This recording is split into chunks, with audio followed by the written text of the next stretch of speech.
Good morning my future doctors. कैसे हो आप सब? आई होप आप सब बहुत अच्छे होंगे। बेटा आज हम स्टार्ट करने वाले हैं हमारा 12th बायोलॉजी का 9th चैप्टर, जो कि रहेगा बायोटेक्नोलॉजी प्रिंसिपल एंड प्रोसेसेस। जैसे कि बायोटेक्नोलॉजी का नाम ही बता रहा है, बायो का मतलब होता है लिविंग ऑर्गेनिज्म या फिर कोई लिविंग थिंग। लिविंग ऑर्गेनिज्म के ऊपर हम क्या करेंगे? टेक्निक का यूज़ करेंगे। लिविंग ऑर्गेनिज्म पर हम क्या करेंगे? टेक्निक का यूज़ करेंगे और उससे हम कोई प्रोडक्ट बनाएंगे किसी प्रोसेस के थ्रू, जो ह्यूमन बीइंग के लिए क्या रहेगा? यूज़फुल रहेगा। देन हम देखते हैं कि इसके अंदर हम कौन कौन से टॉपिक कवर करेंगे। फर्स्ट टॉपिक हमारा रहेगा प्रिंसिपल ऑफ बायोटेक्नोलॉजी, कि जो बायोटेक्नोलॉजी है, जो ये प्रोसेस है, ये किस प्रिंसिपल पर काम करती हैं। सेकंड हमारा रहेगा tools of recombinant DNA technology. जो हमारी बायोटेक्नोलॉजी है, इसके अंदर जो रिकॉम्बिनेंट डीएनए टेक्नोलॉजी है, उसका यूज़ करने के लिए हमें किस किस टूल की ज़रूरत पड़ती है, तो हम उसके ऊपर डिस्कस करेंगे। एंड लास्ट हमारा टॉपिक रहेगा process of recombinant DNA technology. जो हमारा रिकॉम्बिनेंट डीएनए बना है, उससे कि हम प्रोसेस करा के कैसे अपना प्रोडक्ट बना सकते हैं। देन हम स्टार्ट करते हैं अपना first topic, principle of biotechnology. Biotechnology deals with techniques of using living organisms और enzymes from organisms to produce products and processes useful to humans. जो बायोटेक्नोलॉजी है वो डील करती है एक टेक्निक के साथ, जो यूज़ करती है लिविंग ऑर्गेनिज्म का, एंजाइम का, और जिससे ही वो क्या बनाते हैं? प्रोडक्ट बनाती है, यूजफुल प्रोडक्ट बनाते हैं। किसके लिए? ह्यूमंस के लिए।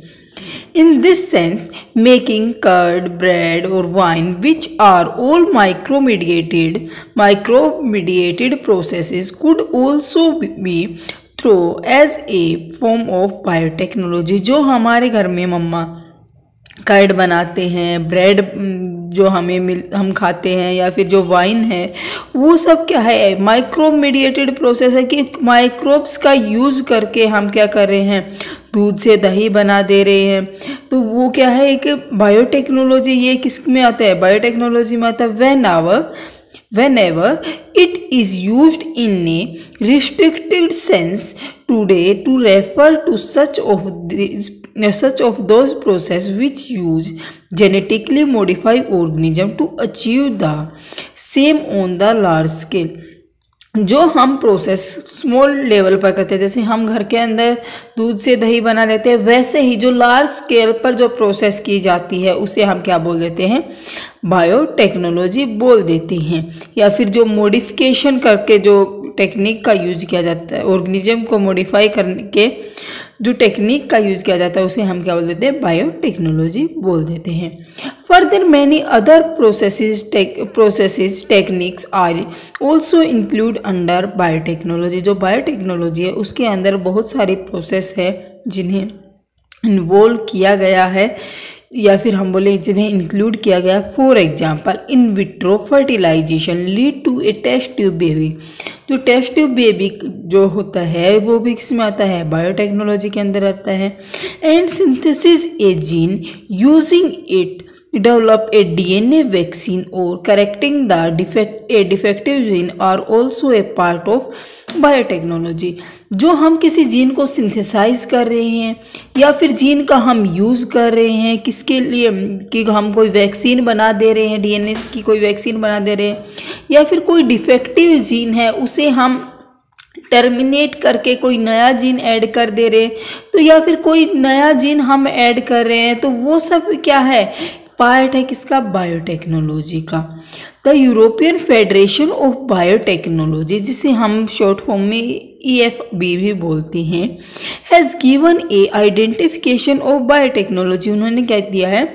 बायोटेक्नोलॉजी की एक डेफिनेशन दी है, that encompasses both traditional view and modern molecular biotechnology। उन्होंने क्या बोला कि जो हमारा ट्रेडिशनल व्यू है और मॉडर्न मोलिकुलर बायोटेक्नोलॉजी, अगर इन दोनों को हम कंबाइन कर देते हैं, इंटीग्रेट कर देते हैं, तो वो हमारे क्या है? एक डेफिनेशन दी है किसने, यूरोपियन फेडरेशन ऑफ बायोटेक्नोलॉजी ने। क्या बोला, the integration of natural science, जो हमारे नेचुरल या फिर हम बोल जो हमारा ट्रेडिशनल व्यू है, and organisms, cells, part of their of parts and molecular analogues for product and services. जो हमारे ट्रेडिशनल व्यू है या फिर हम बोले जो हमारे नेचुरल साइंस है, ऑर्गेनिज्म या फिर ऑर्गेनिज्म का कोई सेल या फिर उसका कोई पार्ट, उनका हम इंटीग्रेशन करते हैं मोलिकुलर एनालॉग्स के साथ और प्रोड्यूस करते क्या, कोई प्रोडक्ट या फिर हम क्या करते कोई service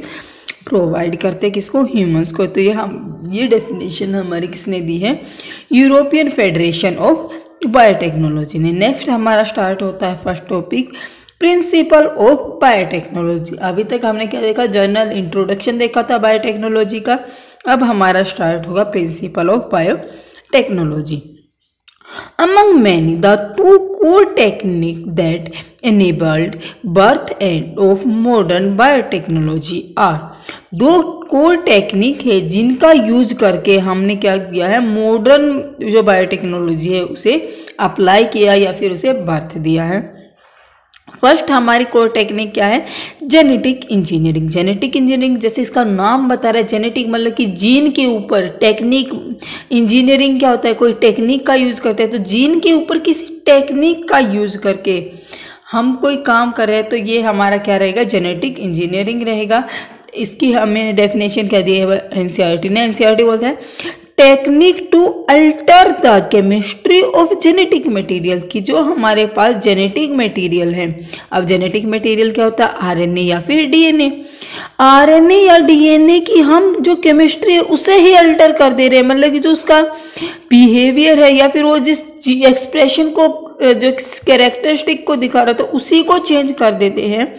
to introduce this into host organism, किसके कैसे, इसे हम क्या करेंगे, किसी जीन की हम केमिस्ट्री को ही अल्टर कर दे रहे हैं किसी होस्ट के अंदर ट्रांसफर करके, एंड दस change the phenotype of the host organism, जिसके कारण क्या हो रहा है, जो हमारे पास होस्ट है, जो होस्ट ऑर्गेनिज्म है उसका फिनोटाइपिक जो है, जो फिनोटाइपिक है या फिर हम बोले जो उसकी फिनोटाइप है या फिर हम बोले जो उसकी फिजिकल अपीयरेंस है वो क्या हो जा रही है, चेंज हो जा रही है। सेकेंड इन्होंने क्या बताया, bio process engineering. Bio process मतलब कि जो लिविंग ऑर्गेनिज्म है उसकी प्रोसेस करा के इंजीनियरिंग करा रहे किसी टेक्निक के थ्रू। तो ये क्या बोलता है, maintain of sterile ambience in chemical engineering processes to enable growth of only the desired microbe eukaryotic cell in the large quantity for the manufacture of biological products like antibiotics, vaccine and enzyme। जो bio process है, जैसे मैंने बताया living organism के ऊपर process कराई जाती है।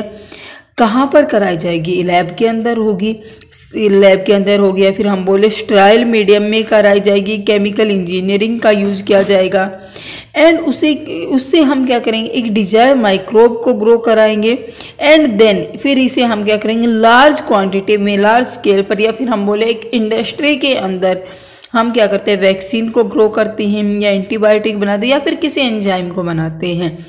तो वो सब किसके अंदर आता है, बायो प्रोसेस इंजीनियरिंग के अंदर आता है। नेक्स्ट हमारा आता है, let us now understand the conceptual development of the principle of genetic engineering. चलो अब हम क्या करते हैं, कॉन्सेप्चुअल डेवलपमेंट देखते हैं प्रिंसिपल ऑफ जेनेटिक इंजीनियरिंग का। You probably appreciate the advantage of sexual reproduction over asexual reproduction. The former provide opportunity to variation and formulation of unique combination of genetic setup, some of which may be beneficial to the organism as well as the population। यह हमें बोलना चाह रहा है कि जो हम genetic engineering का यूज कर रहे हैं उससे हम क्या कर रहे हैं, जीन का जो मेकअप है या फिर जो जीन है यूनिक जीन को हम ऐड करके या फिर हम बोले जेनेटिकली मॉडिफाई करके हम क्या करें, ऑर्गेनिज्म के लिए भी ये बेनिफिशियल हो रहा है और ये हमारी पॉपुलेशन के लिए भी बेनिफिशियल है। Asexual reproduction preserve the genetic information while sexual information permit variation। जो asexual reproduction होता है उसमें हम देखते हैं कि जो हमारे पास ऑफस्प्रिंग आता है वो आइडेंटिकल होता है किसका, पेरेंट्स से। बट अगर हम बात करें सेक्सुअल रिप्रोडक्शन में जो हमारा ऑफस्प्रिंग होता है या फिर हम बोले जो हमारी प्रोजेनी होती है वो आइडेंटिकल नहीं होता, सिमिलर होता है। सिमिलर का मतलब है कि जो हमारा बेबी होगा वो पेरेंट्स से सिमिलर होता है, मतलब कि वो मदर और फादर उसमें दोनों के कैरेक्टर हमें देखने को मिलते हैं। Traditional hybridization used in plant and animal breeding often lead to inclusion and manipulation of undesired gene along with the desired gene। जो हमारे ट्रेडिशनल हाइब्रिडाइजेशन की जो प्रोसेस है वो हम यूज़ करते हैं प्लांट्स के अंदर एंड एनिमल ब्रीडिंग के अंदर। एंड हम उसमें क्या कराते हैं, जो हमारा अनडिजायरेबल जीन है उसे हम रिप्लेस कर देते हैं किसके थ्रू, डिजायर्ड जीन के through. The technique of genetic engineering which include creation of recombinant DNA. जो हमारी जेनेटिक इंजीनियरिंग है उसमें हम इंक्लूड करते हैं recombinant DNA, use of gene cloning and gene transfer overcome this limitation and allow us to isolate and introduce only one or a set of desirable gene without introducing undesirable gene into the target organism। हम क्या करते हैं, recombinant DNA बनवाते हैं and genetic engineering के हम क्या करते हैं, जीन क्लोनिंग करते हैं या फिर जीन को ट्रांसफ़र करते हैं। लिमिटेशन को ओवरकम करने के लिए हम क्या करते हैं, एक प्रॉपर जो हमारा डिजायर्ड जीन है या फिर हम बोले जो हमारा डिजायर्ड डीएनए है उसे हम आइसोलेट करते हैं एंड उसे हम इंट्रोड्यूस कराते हैं किसके अंदर, हमारे टारगेट ऑर्गेनिज्म के अंदर या फिर हम बोले हमारे होस्ट के अंदर। Do you know the likely fate of a piece of DNA which is somehow transferred into a alien organism? Most likely, this piece of DNA could not be able to multiply itself in the progeny cell of the DNA, but when it gets integrated into the genome of the recipient, it may multiply and be inherited along with the host DNA। अब होता क्या कि अगर हमने जो DNA या फिर हम बोले जो हमने रिकॉम्बिनेंट डीएनए या फिर जो हमारा डिजायर्ड जीन है जो हमने डाला है होस्ट के अंदर, अगर वो होस्ट के अंदर जाके होस्ट के डीएनए के साथ इंटीग्रेट नहीं होता है तो रेप्लिकेट नहीं कर पाएगा। अगर वो रेप्लिकेट नहीं करता है तो जो हमारी प्रोजेनी आएगी या फिर जो हमारा ऑफस्प्रिंग आएगा या फिर हमारी जो डॉटर सेल आएगी उसके अंदर उस जो हमारा डिजायर्ड जीन है उसके कैरेक्टर हमें देखने को नहीं मिलते हैं। तो इसीलिए जो हमारा डिजायर्ड जीन है वो इंटीग्रेट कर जाता है होस्ट के डीएनए के साथ एंड देन जब होस्ट का डीएनए रेप्लिकेट करता है तो हमारा जो डिजायर्ड जीन है वो भी रेप्लिकेट कर जाता है। This is because the alien piece of DNA has become a part of chromosome which have the ability to replicate। जो हमारा alien piece of DNA होता है या फिर जो हमारा new piece of DNA, जो unique piece of DNA या फिर जो desired piece of DNA है उसके अंदर एक क्रोमोजोम का पार्ट पाया जाता है जो इसके अंदर एबिलिटी होती है रेप्लिकेट करने की। In a chromosome there is a specific DNA sequence. उसके पास क्या होती है, एक स्पेसिफिक डीएनए सीक्वेंस होती है जिसे हम क्या बोलते हैं, origin of replication. Origin of replication क्या होती है, वो साइट होती है जहाँ से रेप्लिकेशन इनिशिएट होता है या फिर स्टार्ट होता है। Which is responsible for initiating replication.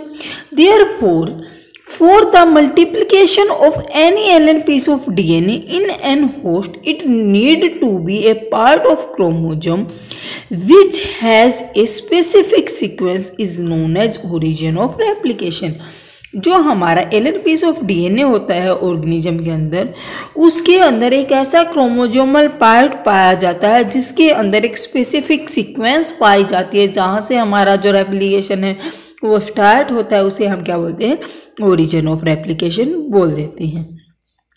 Thus, LN DNA is linked with the origin of replication so that their LN piece of DNA can replicate and themselves and multiply itself in the host organism।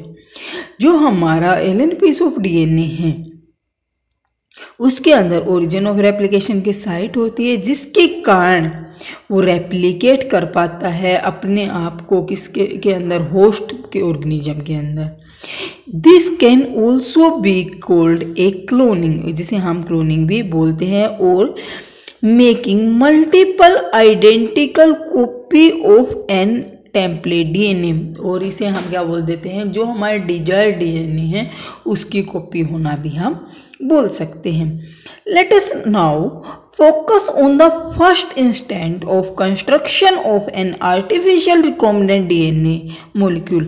अब हम ध्यान देते हैं कि जो हमारा first step है क्या, आर्टिफिशियल रिकॉम्बिनेंट डीएनए बनाने का, the construction of the first recombinant DNA emerged from the possibility of a linked gene encode antibiotic resistant with a native plasmid of Salmonella typhimurium. जो हमारा साल्मोनेला टाइफीमियम है उसके अंदर एक प्लाज्मिड पाया जाता है, जिसके अंदर एबिलिटी होती है किसकी, ऑटो रेप्लिकेशन, ऑटोनॉर्मस रेप्लिकेशन की, मतलब वो खुद से रेप्लिकेट कर सकता है। एंड वो हमारा क्या होता है, एक्स्ट्रा क्रोमोजोमल डीएनए पाया जाता है, जिसके सर्कुलर एक्स्ट्रा क्रोमोजोमल डीएनए पाया जाता है, जिसके कारण अगर हम साल्मोनेला टाइफीमियम से अगर वो डीएनए निकाल लेते तो उसके अंदर कोई भी चेंज हमें देखने को नहीं मिलता है। एंड देन जो प्लाज्मिड होता है उसके अंदर एक ऐसी साइट पाई जाती है जो एनकोड होती है किसके लिए, एक स्पेसिफिक एंटीबायोटिक रेजिस्टेंट प्रोवाइड करने के लिए। एंड देन जो ये एंटीबायोटिक रेजिस्टेंट साइट है यही हमारे लिए आगे चल के एज ए सिलेक्टेबल मार्कर का काम करेगी। Then Stanley Cohen and Herbert Boyer accomplished this in 1971 by isolating the antibiotic resistant gene by cutting out a specific piece of DNA from a plasmid which was responsible for conferring antibiotic resistant। The cutting of DNA at specific locus या फिर specific location become possible with the discovery of so is called molecular seizure is known as restriction enzyme। जब हम genetic engineering के process करते हैं तो उसके लिए हमें हमारे जो हमारा यूनिक डीएनए या फिर जो हमारा डिजायर्ड डीएनए है उसे कट करना पड़ता है, या फिर उसे आइसोलेट करने के लिए हमें पूरे डीएनए को कट करना पड़ता है, और उसे काटने के लिए हमारे पास एक मोलिकुलर सीजर होता है जिसे हम रिस्ट्रिक्शन एंजाइम भी बोलते हैं। ये रिस्ट्रिक्शन एंजाइम जो डीएनए होता है उसके अंदर एक स्पेसिफिक साइट पर ही जाके कट करता है, ये नहीं कि वो डीएनए के बहुत सारे टुकड़े कर देगा। The piece of DNA was then linked with the plasmid DNA. This plasmid DNA act as vector to transfer the piece of DNA attached to it। जो प्लाज्मिड होता है, जो प्लाज्मिड डीएनए होता है वो एज ए वेक्टर काम करता है। वेक्टर क्या होता है, एज ए मैसेंजर काम करता है। अब वो क्या करेगा, जो हमारा प्लाज्मिड डीएनए है या फिर जो हमारा प्लाज्मिड है वो हमारे डिजायर्ड जीन को या फिर हम बोले जो हमारे डिजायर्ड डीएनए है उसे ट्रांसफ़र कराने के लिए एज ए वेक्टर काम करता है। You probably know that mosquito act an insect vector to transfer the malaria parasite in the human body। जैसे कि जो मॉस्किटो होते हैं, जो मच्छर होते हैं वो इंसेक्ट वेक्टर होती है जो ट्रांसफ़र करते हैं मलेरिया को किसके अंदर, ह्यूमन बॉडी के अंदर। In the same way a plasmid can be used as a vector to deliver an alien piece of DNA into the host organism. ऐसे ही जो प्लाज्मिड होता है वो भी एज ए वेक्टर काम करता है जो एलन पीस ऑफ डीएनए को किसी भी होस्ट ऑर्गेनिज्म के अंदर ट्रांसफर कराता है। The linking of antibiotic resistant gene with the plasmid vector become possible with the enzyme DNA ligase which act on cut DNA molecule and join their end। जो DNA ligase होता है ये as a हम बोल सकते glue काम करता है। जैसे कि हम अगर जो हमारा प्लाज्मिड है उसे काटेंगे और उसके अंदर जो हमारा डिजायर्ड डीएनए की सीक्वेंस है उसे ऐड करेंगे। जब उसे हम ऐड करते हैं तो उसके बोथ एंड को हमें क्या करना पड़ेगा, जोड़ना पड़ेगा, या फिर हम बोल सकते हैं जो हमारे बोथ जॉइंट्स हैं उन्हें हमें क्या करना पड़ेगा, ग्लू से चिपकाना पड़ेगा। तो वो ग्लू हमारे पास क्या होता है, डीएनए लाइगेज होता है। This markers a new combination of circular autonomously replicate DNA created in vitro and is known as recombinant DNA. जो हमने अभी तक सीखा है या फिर जो हमने अभी तक पढ़ा है कि हमारे पास एक सर्कुलर एक्स्ट्रा क्रोमोसोमल डीएनए जिसे हम प्लाज्मिड बोल रहे हैं, उसके अंदर स्पेसिफिक जीन की सीक्वेंस पाई जा रही है जो कोड हो रही है या फिर जो हमें दिखा रही है एंटीबायोटिक रेजिस्टेंस। एंड देन उसी प्लाज्मिड के अंदर हम रिस्ट्रिक्शन एंजाइम से कट करा के हमारा जो डिजायर्ड डीएनए है उसे हम वहाँ पर स्टिक करा देते हैं उस किसकी हेल्प से, एक ग्लू की हेल्प से, जिसे हम बोलते हैं डीएनए लाइगेज। और यही जो प्रोसेस है इसे हम क्या बोलते हैं, या फिर उसके बाद जो हमारे पास सर्कुलर डीएनए आता है उसे हम क्या बोल देते हैं, रिकॉम्बिनेंट डीएनए बोल देते हैं। ये हम क्रिएट करते कैसे, इन विट्रो होता है, इसे हम क्रिएट कैसे करते हैं, लैब के अंदर करते हैं। When this DNA is transferred into Escherichia coli, a bacterium closely related to Salmonella।